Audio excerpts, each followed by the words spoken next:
देखो, आज का हमारा क्लास क्या चीज़ का पड़ा? मैथ का पहला क्लास है नंबर सिस्टम पर।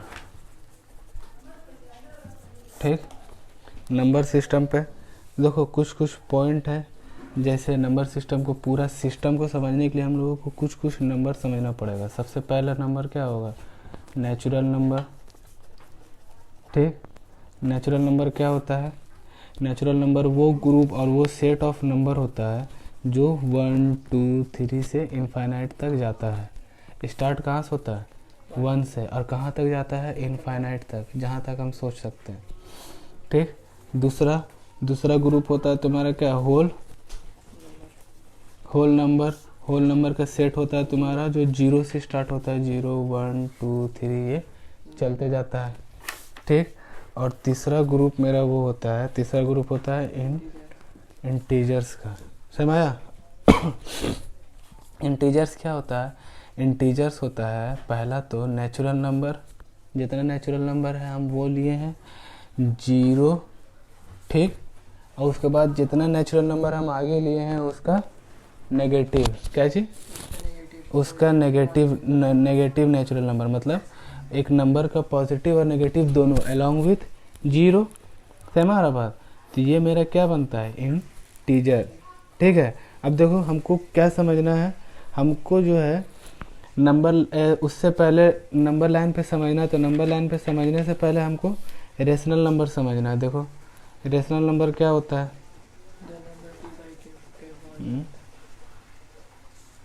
रेशनल नंबर होता है तुम्हारा, रेशनल नंबर होता है तुम्हारा क्या? एक ऐसा नंबर, ठीक, जो p बाय क्यू के फॉर्म में होता है। The number of the form p by q. क्या बोलता है? The number of the form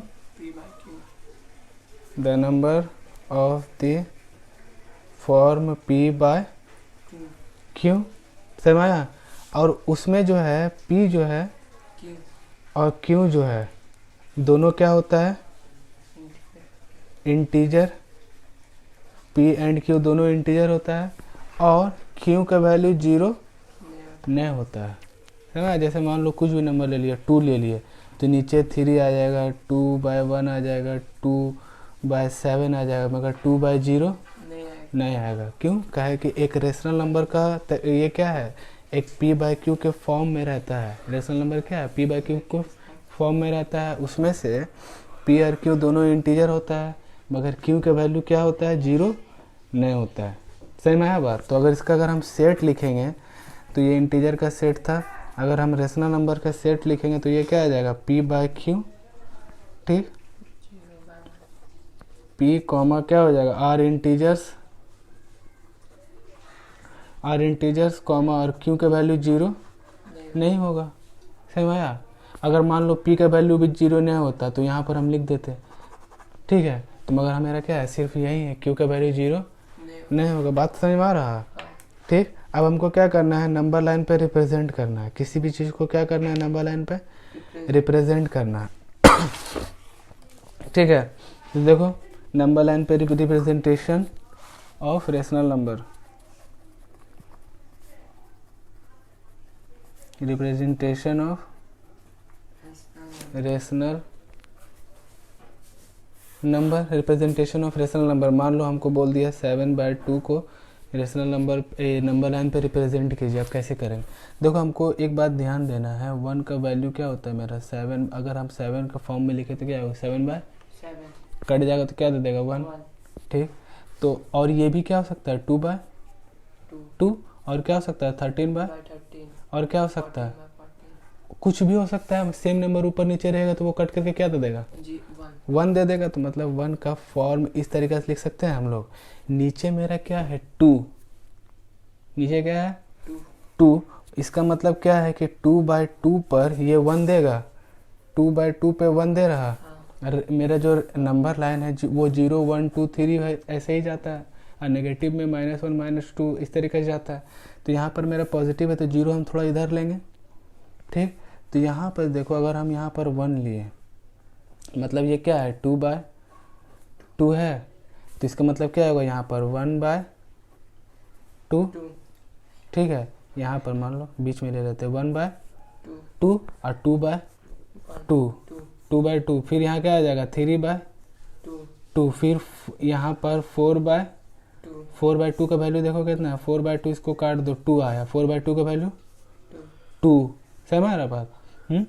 तो अब देखो यहाँ क्या आएगा 5/2, फिर देखो यहाँ पर 3 आएगा मतलब 6/2, फिर यहाँ पे आएगा 7/2, समझ में आ रहा कैसे हो रहा है। देखो अब एक और लेते हैं, उसको थोड़ा अलग से लेते हैं। देखो अब जैसे मान लो कोई भी एक नंबर है, मान लो 4/7 को हमको नंबर लाइन पे रिप्रेजेंट करना है, ठीक है। तो देखो जो एक एब्सोल्यूट नंबर रहेगा हम उसको क्या करते हैं 0 से दे देते हैं, रेट से दे देते हैं 1 2, ठीक। तो यहाँ पर 4/7 है, इसका मतलब क्या है कि 7/7 पे कितना ले रहा होगा मेरा 1 ले रहा होगा, बात को समझो। 7/7 पे कितना ले रहा होगा 1 ले रहा होगा, ठीक है ना। तो हमको यहाँ पर जो 1 है तो 7/7 है, इसका मतलब इसका और इसका 0 से 1 के बीच में कितना हिस्सा हमको डिवाइड करना है, ठीक 6 डिवाइड करना है, मतलब 7 तक हमको पहुँचना है, ठीक। देखो किस तरीके से करेंगे, क्या हो जाएगा 1/7, 2/7, 3/7, 4/7, 5/7, 7/7 पे 1। अब देखो ये कितना है 1 2 3 4 5 6, टोटल 6 हिस्से में डिवाइड हो गया, और 1 तक गया तो टोटल कितना 7 हिस्सा हुआ, सही में आ रहा बात। उसी तरीक़े से ये 2 तक जाएगा तो 7 हिस्सा, फिर 3 तक जाएगा तो 7 हिस्सा, अगर बीच के बात होगा तो 1 और 2 के बीच में कितना हिस्सा होगा 6 हिस्सा, मतलब जितना भी रहेगा उसका एक कम, सही में आ रहा बात। तो यहाँ पर देखो ये क्या हो जाएगा 14/7, तो यहाँ पर देखो 4/7 हमको दिखाना था, तो 4/7 यहाँ पर आ गया। अब अगर हमको मान लो अगर यहाँ पर हमको बोल दिया जा करके कि 13/7 दिखाइए, कितना 13/7 दिखाना है, ठीक। तो देखो यहाँ पर 7/7 आया, हमको आगे बढ़ना, तो क्या हो जाएगा यहाँ पर 8/7, 9/7, 10/7, 11/7, 12/7, 13/7, मतलब ये वाला मेरा क्या हो गया 13/, सही में आ रहा बात किस तरीके से हुआ। तो इस तरीके से हम लोग क्या कर सकते हैं नंबर लाइन पे रिप्रेजेंट कर सकते हैं। उसके बाद फिर देखो क्या था मेरा सिंपलेस्ट फॉर्म, कुछ पॉइंट है मेरा, देखो सिंपलेस्ट फॉर्म तो पढ़ लिया था। सिंपलेस्ट फॉर्म क्या होता है कि जो एक रेशनल नंबर है वो सिंपलेस्ट फॉर्म में कब होगा कि वो एक ऐसा फॉर्म में होगा कि दोनों नंबर होगा ऊपर नीचे, वो दोनों का जो कॉमन फैक्टर होगा सिर्फ 1 होगा। क्या होगा कॉमन फैक्टर क्या होगा, तभी वो क्या हो सकता है सिंपलेस्ट फॉर्म में हो सकता है। समझ में आ रहा बात। तो जैसे देखो मान लो यहाँ पर हम दे दिए 8/6 दे दिए, ठीक। तो इसका कॉमन फैक्टर देखो क्या क्या है, इसका कॉमन फैक्टर 2 है, दोनों का कॉमन फैक्टर 2 है, ठीक। मतलब 2 ऊपर नीचे आ रहा है, यही ना है। और क्या है देखो 1 1 है, हम क्या बोले सिर्फ 1 1 रहेगा तभी वो क्या होगा सिंपलेस्ट फॉर्म, ठीक। तो ये सब तो तुम लोग पढ़ लिया था। तो यहाँ पर देखो तो अब अगर मान लो इसको हम काट दिए 2 3 जा 2 4 जा, तो क्या हो गया 4/3, इसका क्या हो जाएगा कॉमन फैक्टर 1 होगा, दोनों का कॉमन फैक्टर। अगर इसका हम 4 का अगर हम फैक्टर निकालेंगे तो 2 × 2 × 1 है, इसका फैक्टर 3 × 1, तो सिर्फ 1 के अलावा और कुछ तो आ नहीं रहा, मतलब ये क्या हो गया सिंपलेस्ट, बात है मैं सिंपलेस्ट फॉर्म क्या हो गया। तो ये हो गया तुम्हारा इधर क्लियर। अब जो है finding rational number between 2 integers हमको देखना है, finding rational number between 2 given rational number. हमको रेशनल नंबर पता करना है कोई भी रेशनल नंबर के बीच का, ठीक है। कोई भी 2 रेशनल नंबर दिया रहेगा उसके बीच का हमको बताना है। तो देखो रेशनल नंबर क्लियर हो गया। रेशनल नंबर क्या होता है P/Q के फॉर्म में रहेगा। अगर मान लो हम 0 बोल दिए तो 0 रेशनल नंबर है मेरा, है क्या कि इसके नीचे कुछ नहीं, तो मतलब क्या है 1 है। तो ये देखो P/Q के फॉर्म में है, और Q जो है Q 0 बराबर है, नहीं है 1 है, ठीक। तो ये क्या हो गया रेशनल नंबर हो गया। तो हमको देखो हमको क्या करना है, कोई भी नंबर के बीच का हमको रेशनल नंबर पता करना है, ठीक। तो जैसे पहले सिंपल से देखते हैं, देखो सबसे पहले सिंपल, जैसे मान लो 2 और 4 है, ये दोनों के बीच का एक रेशनल नंबर निकालेंगे, वो क्या हो जाएगा? 1/3। 3 ना होगा, 2 4, इसका बीच का क्या होगा? 3। अब ये निकलेगा कैसे? देखो ऐसा हम लोग क्या करते हैं कि जो नंबर दिया हुआ रहता है उसको प्लस कर देते हैं। क्या कर देते हैं? प्लस कर देते हैं। और जितना नंबर रहता है उसको 2 से डिवाइड कर देते हैं। तो 2 से डिवाइड कर दिए तो क्या हो जाएगा? 6/2। इसको हम काट दिए तो क्या हो जाएगा? 3। ठीक, तो यहाँ कितना हो गया?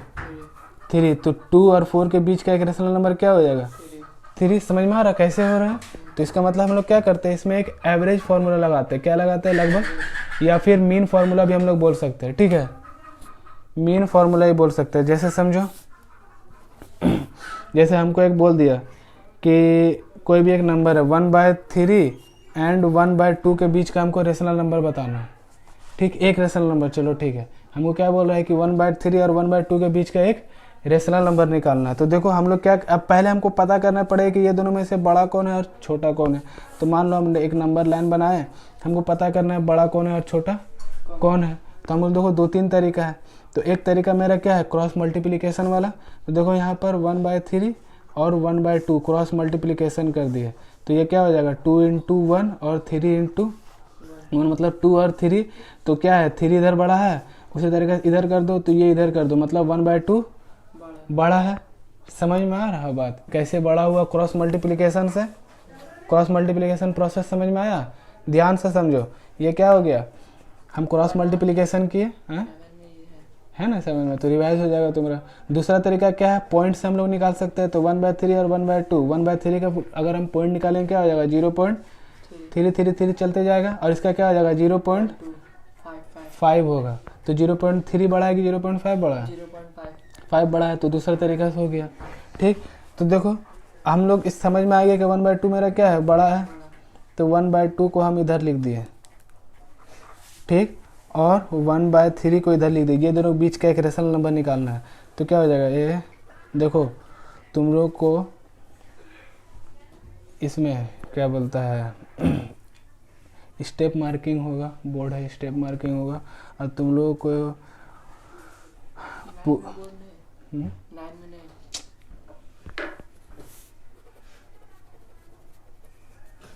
देखो छोड़ो, समझो। एक रेशनल नंबर हमको निकालना है, ठीक।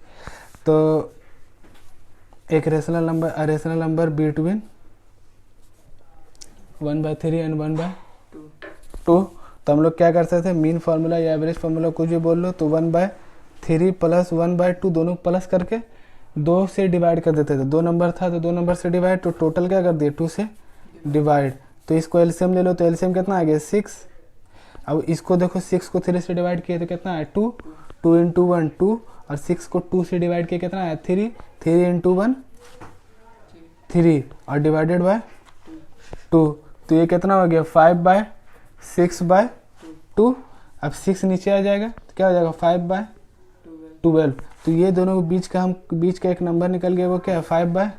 अब हमको चेक करना है 5/12 सही में बीच में है कि नहीं है। तो क्या करो? इसको डिवाइड कर दो, ठीक। तो 5 है, एक पॉइंट ले लिए तो कितना हो गया? 0 आ गया। तो 12 4 जा 48, ठीक। 12 4 जा 48 हो गया। तो यहाँ पर देखो 0.4 आया, ठीक। हमको एक ही बात में एक ही पॉइंट से समझ में आ गया, ठीक, कि यहाँ पर कोई कितना 0.4। तो इसका वैल्यू था मेरा 0.3, इसका था 0.5, इसका कितना आ गया? 0. देखो बीच में है। समझ में आया कैसे हुआ? तो इस तरीके से अगर हमको बोलेगा कि 2 रेशनल नंबर के बीच में 5 गो रेशनल नंबर निकालिए, तो ये दोनों को प्लस कर इसी तरीके से एवरेज फार्मूला निकाल कर ये दोनों को करके इसका बीच का एक निकाल सकते हैं। फिर ये दोनों का यही फार्मूला से करके हम इसका बीच का एक निकाल सकते हैं। तो 3 हो गया। ये दोनों करके एक और निकाल सकते हैं, ये दोनों बीच का एक और निकाल सकते हैं। तो अगर मान लो तुमसे एक क्वेश्चन पूछ दिया, ठीक, टिक द करेक्ट में, या एक 1 वर्ड में पूछ दिया या हॉट्स में पूछ दिया, बोल देगा कि 2 रेशनल नंबर के बीच में कितना रेशनल नंबर होगा? इनफाइनाइट होगा, हम कितना भी निकाल सकते हैं। तो अब क्या करेंगे? मान लो हम इस तरीके से निकाल लिए, तो लास्ट में लिख देंगे, लास्ट में क्या लिख देंगे? रेशनल नंबर बिटवीन 1/3 एंड 1/2 लिख करके, और जितना भी नंबर रहेगा उसको क्या कर देंगे? लिख देंगे। सही में आ रहा? ये हो गया तुम्हारा क्या? इधर खत्म।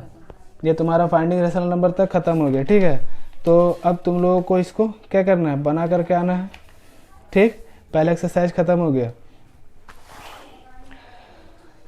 तो देखो क्या क्या बात ख़त्म हो गया, रिप्रेजेंटेशन, हाँ रेशनल नंबर, इन्होंने नंबर लाइन, ये भी क्लियर हो गया। Find the rational number between, ये भी क्लियर हो गया। ये क्लियर हो गया। कल हम लोग कुछ आगे पढ़ेंगे, ठीक है, कुछ टॉपिक आगे पढ़ेंगे, तो इसको यहीं तक रहने दो, ठीक। इस पर क्वेश्चन में कोई डाउट है पूछो, समझ में आया।